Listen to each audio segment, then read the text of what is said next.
বোন, আমার কাছে বেশি ওয়াজ ছেলে মেয়ের আলাদা নাই। আপনার সতর আর পুরুষের সতরে কিছু পার্থক্য আছে। ঢাকাতে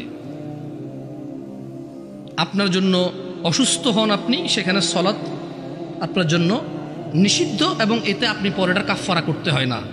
পুরুষ কখনো তার জন্য সলাৎ নিষিদ্ধ হয় না, সে পড়তেই হবে যতদিন সে বেঁচে আছে, একদিনের জন্য তার জন্য নিষিদ্ধ হয় না। এইভাবে কিছু পার্থক্য আছে। পিতৃ সম্পত্তি আপনি ভাইয়ের অর্ধেক পাবেন, এটা একটু ভিন্নতা আছে। আপনি মা হবেন ও বাবা হবে, এখানে কিছু ভিন্নতা আছে।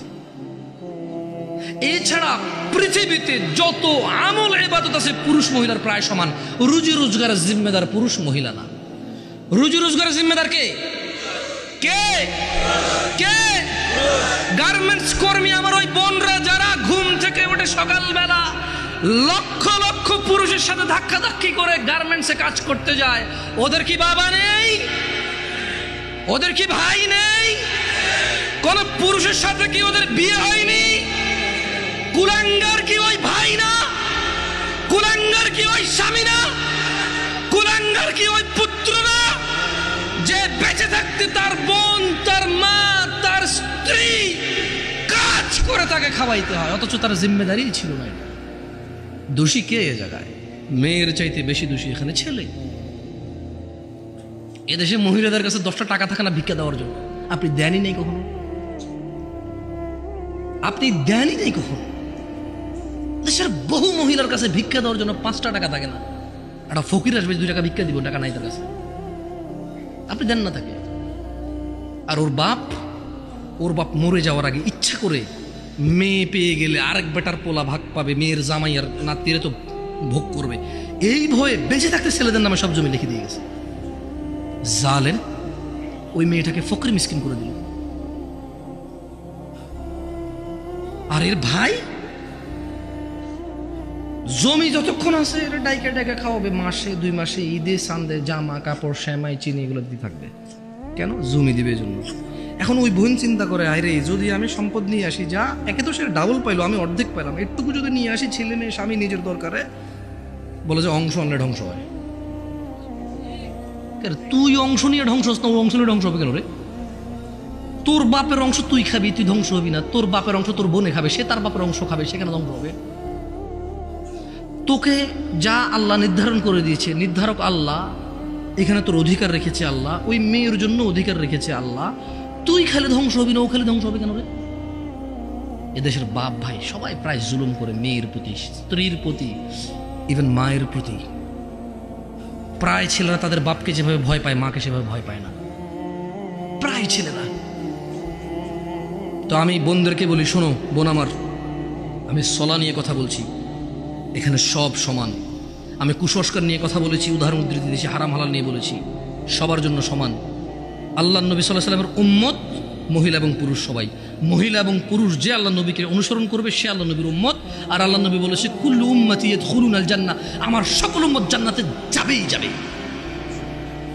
ভাই আমার, বোন আমার, তোমরা আল্লাহ নবীর উম্মত হও। শোনো, এখানে আজকে আসছো, 2-4টা হাদিস বলি, মনোযোগ দিয়ে শুনে তুমিও চলে যাও, আমিও চলে যাই। আন মুআয ইবনে জাবাল, ভাই ও বোন আমার, মুআয ইবনে জাবাল রাদিয়াল্লাহু আনহু থেকে বর্ণিত, তিনি বলেন, ক্বালা রাসূলুল্লাহ সাল্লাল্লাহু আলাইহি ওয়াসাল্লাম, আল্লাহর রাসূল সাল্লাল্লাহু আলাইহি ওয়াসাল্লাম বলেছেন, আলা উখবিরুকা বিরাসিল আমরি কুল্লিহ, আমি কি সমস্ত কাজের মূলটা তোমাদের জানিয়ে দেব না?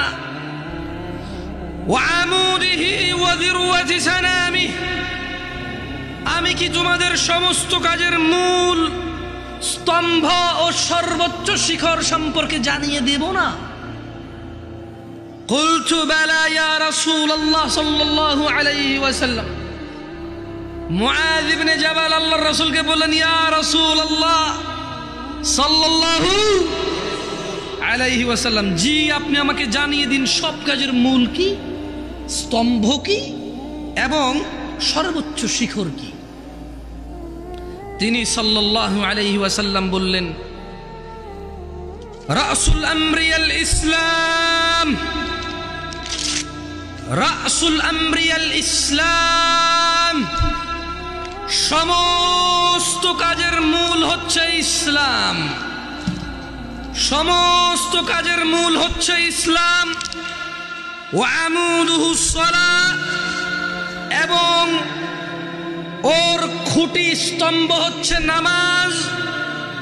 ওয়া যিরওয়াতু সানামিহিল জিহাদ, এবং সর্বোচ্চ শিখর হলো জিহাদ করা।